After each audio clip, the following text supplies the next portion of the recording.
If you're house hunting around the Denver metro area or making your list to get started soon, this video is for you. It's natural and necessary to make a list of what you want in a house. Some of these criteria can be flexible, while others you may want to be firm about. We've all been there, the excitement of finding a house that we think might be perfect, only to find that it needs an expensive new roof or features a less than ideal layout. So what features should you approach with an open mind, and which ones should be reasons for passing? Don't worry, we're here with some hard-earned advice to help you decide what trade-offs are worth making when searching for your next home. Hi, I'm Cher Revolinski from eXp Realty. I'm a realtor here in the Denver metro area, and I love providing real estate guidance to my clients. Be sure to like and subscribe to keep the helpful content coming your way. The first possible trade-off is budget.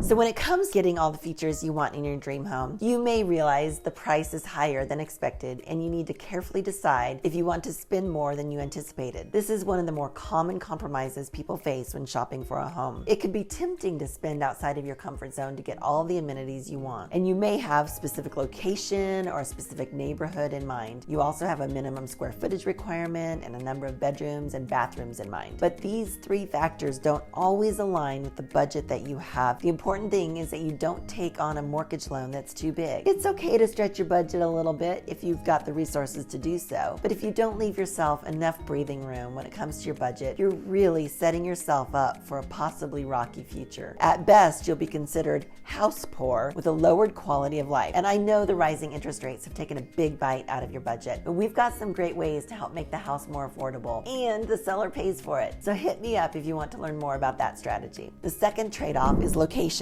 There are many factors to consider when choosing the location of your new home. These factors could be a school district, proximity to work, nearby amenities such as grocery stores, restaurants, your favorite gym, and these factors can improve the quality of life and support your property value. But locations with all of these popular factors typically become more desirable and therefore more expensive. So you may find you need to compromise with the location of your home. It ultimately comes down to your priorities. If you are most concerned about location, but less with the size of your home, you may be able to compromise on square footage or style of the home. The third trade-off to consider, fixer-upper versus turnkey. Now, this is a fun one, but you must balance a few things. Be careful when and where to play the DIY card during your home selection process. By no means does the next home need to be complete turnkey and absolutely perfect from the start, but consider how much and for how long each project will take you. There are differences between a small-based project such as cosmetic lighting versus total renovations such as kitchen cabinets and counters, and minor changes are the way to go when deciding between the two. Something to consider, the four most expensive home projects are typically the installation of an in-ground pool, total kitchen remodels, bathroom renovations, and the replacement of your roof. But if you're in a position where getting your hands dirty and taking your time to make major changes is in your best interest and ultimately your budget, then choosing a fixer-upper may be the better choice up front, especially if you're able to negotiate a discount that offsets those improvements. But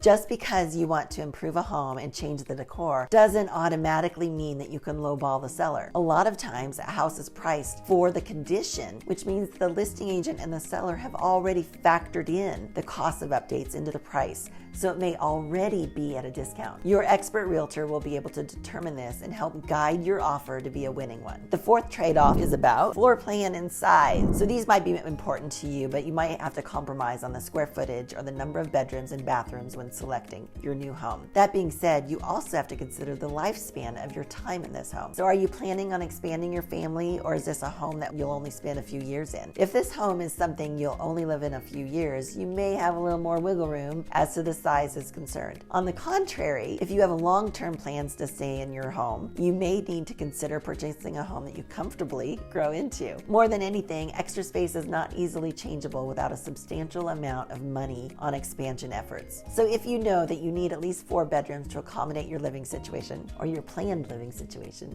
this is the kind of compromise that could cause a great deal of stress later on down the road. So if you're ready to get started in your home search, give me a shout. I'm Cher Revolinski, eXp Realty, 303-884-2738. Talk to you soon.